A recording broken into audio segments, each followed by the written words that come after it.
Hi, Carl here for Pro AV TV. I'm at our Kinefinity Open Day here at Pro AV, joined by the one and only Philip Bloom. Thankfully only one. Well, I don't think we could cope if there was more than one of you, could we? Easier for me. I can just go and Free up some time. live on a Caribbean island and let the other one do the It's work. like the ultimate personal assistant. Clones future. Anyway, so before we get sidetracked in the first 10 seconds, we've got a Kinefinity Open Day today. Let's run through very quickly what we're going to be talking about today. Well, I got my first Kinefinity camera, the Terra 4K, at the end of last year, and did a fair amount of shooting with it over about 3 months.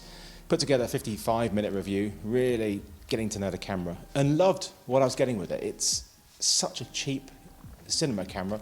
I hesitate to use the word cinema camera because it's more than that. You can use it for all sorts of things. You can use it for pretty much every type of work, including broadcast, because it does record in ProRes 10-bit. It's small, it's light, it's very modular. It has interchangeable lens mounts, which is a huge deal, because you know the sort of the cheapest red that you can get, the Raven, has an EF mount, and that's it. So for me, I love that ability to put different lenses on. The quality of the image is beautiful, and so that's part of what I'm talking about. But also the new Mavo, which has a slightly larger sensor. It's 6K. So it produces a really beautiful 4K image. Not that you don't really need 6K, but it's also great for reframing. And the image is even nicer. It's more expensive. It's less than twice the price, but it's still cheap. It's still a fraction of the cost of a Red Raven. So for me, these cameras are exciting because we're so used to Sony, Canon, and Panasonic cameras, and they're great and they have their own special features. But it's nice to have something fresh and new, just to sort of shake the industry up a bit. How long did you actually spend with the Mavo? Because you shot with it in China and then you borrowed it from us for a little bit, didn't you? Yeah, I didn't have it long in China. I had it for I was doing a tour of China doing some workshops, and Kinefinity, one of the sponsors, so we had it at each of the talks, but they only gave it to me for the talk, and then I had it for a day, but I didn't have enough batteries to really shoot with it much, so I then borrowed it from you guys for the weekend, and because I know the Terra so much, it wasn't like it took me a long time to get to know it well at all. Just practically identical. It's just a different frame rates, getting to know those, and slightly different interface, but that's it. And I spent a weekend shooting with it, and was really impressed with the image. I didn't realise how nice the image was, and you don't until you get into the edits, and it graded beautifully. The skin tones were exceptional.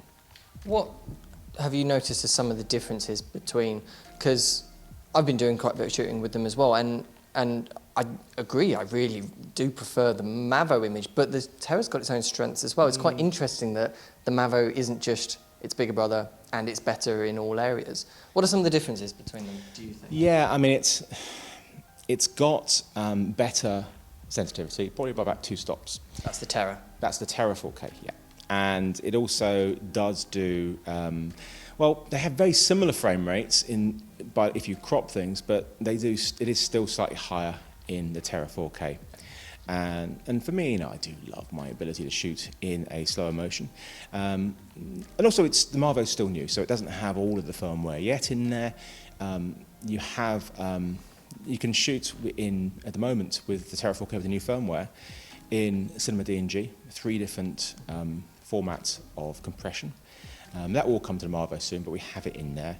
And we also have the ability to shoot in a lower resolution without cropping, which is really nice because this was new. When I first shot with the camera and for all review, if you went into a low resolution for high frame rates, you had to crop the sensor.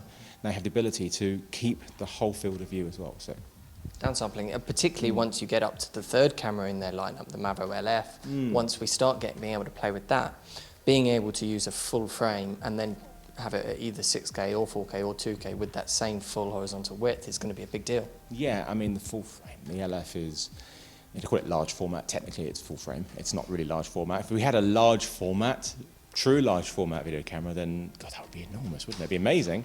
But yeah, that's again really exciting. I've wanted a full frame video camera ever since the 5D Mark II, because that was my first 35mm camera. It was before I had Super 35. I started with full frame, like many people did. So yeah, that's really exciting. I still think there's definitely a market for the Super 35 because not everybody wants that great shadow depth field, and Super 35 is a standard. All of the cameras on the market, in a sort of price bracket and around there, sort of a FS7, C200, etc., they're all Super 35, so it's a standard that you want. We're much more flexible in terms of lenses as well. Yeah. There's so many Super 35 lenses out there, and cine lenses particularly.